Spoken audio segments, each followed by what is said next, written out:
नमस्कार। आज के वीडियो में हम ध्यान के कुछ महत्वपूर्ण पहलुओं का अन्वेषण करेंगे। हम देखेंगे कि ध्यान क्यों करना चाहिए, ध्यान के लिए उपयुक्त स्थान क्या होना चाहिए, सही मुद्रा और ध्यान की विधि क्या है, ध्यान कब और कितनी देर करना चाहिए और कई अन्य बातें जो महान योगी स्वामी परमहंस योगानंद द्वारा समझाई गई हैं। बिना किसी विलंब के चलिए शुरू करते हैं। ध्यान ईश्वर साक्षात्कार का विज्ञान है। यह संसार का सबसे व्यावहारिक विज्ञान है। यदि लोग ध्यान के महत्व को समझ लें और उसके लाभदायक प्रभावों का अनुभव करें तो वे अवश्य ध्यान करना चाहेंगे। ध्यान का परम उद्देश्य ईश्वर की साक्षात अनुभूति प्राप्त करना और आत्मा की उनके साथ शाश्वत एकता को जानना है। क्या इससे अधिक सार्थक और उपयोगी उपलब्धि हो सकती है कि सीमित मानवीय क्षमताओं को सृष्टिकर्ता की सर्वव्यापकता और सर्वशक्तिमानता के साथ जोड़ा जाए?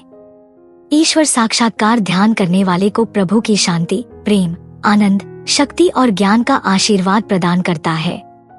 ध्यान एकाग्रता का उच्चतम रूप है। ध्यान वह विशेष प्रकार की एकाग्रता है जिसमें चंचलता से मुक्त होकर मन को ईश्वर पर केंद्रित किया जाता है। इसलिए ध्यान का अर्थ है ईश्वर को जानने के लिए उपयोग की गई एकाग्रता। योगी को एकांत में रहना चाहिए और निरंतर ध्यान में लीन रहना चाहिए, अपने मन और शरीर को नियंत्रित रखते हुए इच्छाओं और सांसारिक भोग की आसक्ति से मुक्त होकर। जो साधक ध्यान करते समय इच्छाओं और आशाओं को नहीं त्यागता, उसका मन भौतिकता की ओर भटकता रहता है, विभिन्न लाभों की योजना बनाता और कल्पना करता है। इसलिए जब योगी ध्यान प्रारंभ करता है तो उसे सभी इंद्रिय विचारों और भौतिक इच्छाओं को त्याग देना चाहिए। ध्यान के लिए साधक को एक शांत स्थान चुनना चाहिए। शोर ध्यान में बाधा डाल सकता है। हालांकि एक सिद्ध योगी जो इच्छानुसार समाधि में जा सकता है, वह शांत और शोरगुल भरे दोनों स्थानों में ध्यान कर सकता है। योगाभ्यास के लिए एक शुद्ध स्थल पर कुछ घास, मृगचर्म और एक वस्त्र बिछाकर आसन बनाना चाहिए। आसन न अधिक ऊंचा हो और न अधिक नीचा। एक उपयुक्त विकल्प है एक मोड़ा हुआ ऊनी कंबल जिसके ऊपर रेशमी कपड़ा रखा जाए, क्योंकि रेशम विशेष प्रकार की पृथ्वी धाराओं को रोकने में सहायक होता है।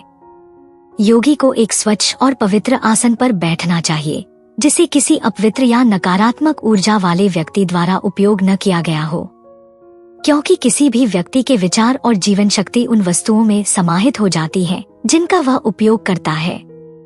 योगी को अपने शरीर, गर्दन और सिर को सीधा रखना चाहिए और बिना आंखें भटकाए नासाग्र नाक के अग्रभाग पर दृष्टि स्थिर करनी चाहिए। रीढ़ की हड्डी को सीधा रखना अत्यंत महत्वपूर्ण है।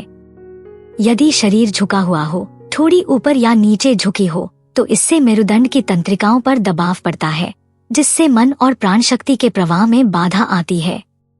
ध्यान शुरू करने से पहले योगी को गहरी श्वास लेनी चाहिए, पूरे शरीर को तनाव देना चाहिए और फिर छोड़ते हुए शिथिलता लानी चाहिए। इसे कई बार दोहराने से शरीर पूरी तरह स्थिर हो जाता है। इसके पश्चात साधक को अपनी दृष्टि भ्रूमध्य, भौहों के बीच के केंद्र पर स्थिर करनी चाहिए, जिससे अंतर्ज्ञान की अवस्था प्राप्त होती है। जब दृष्टि भ्रूमध्य पर स्थिर होती है तो दोनों आँखों की ऊर्जा धारा मिलकर आध्यात्मिक नेत्र, स्पिरिचुअल आई का दर्शन कराती है, जिसमें 3 रंगों की आभा होती है। यदि ध्यान सही तरीके से किया जाए तो यह दिव्य दृष्टि और ईश्वर की सर्वव्यापकता का अनुभव कराता है। आध्यात्मिक मार्ग अत्यंत सरल है यदि आप प्रतिदिन थोड़ा समय ध्यान को समर्पित करें। प्रतिदिन प्रातः और संध्या ध्यान करें। यदि केवल 15 मिनट का ध्यान भी किया जाए तो यह ध्यान न करने से कहीं बेहतर है। ईश्वर की अनुभूति के लिए प्रत्येक प्रातः और रात्रि में ध्यान करना चाहिए और दिन में जब भी समय मिले ध्यान करें। जैसे जैसे आप उन्नति करते हैं, ध्यान के समय को बढ़ाना चाहिए।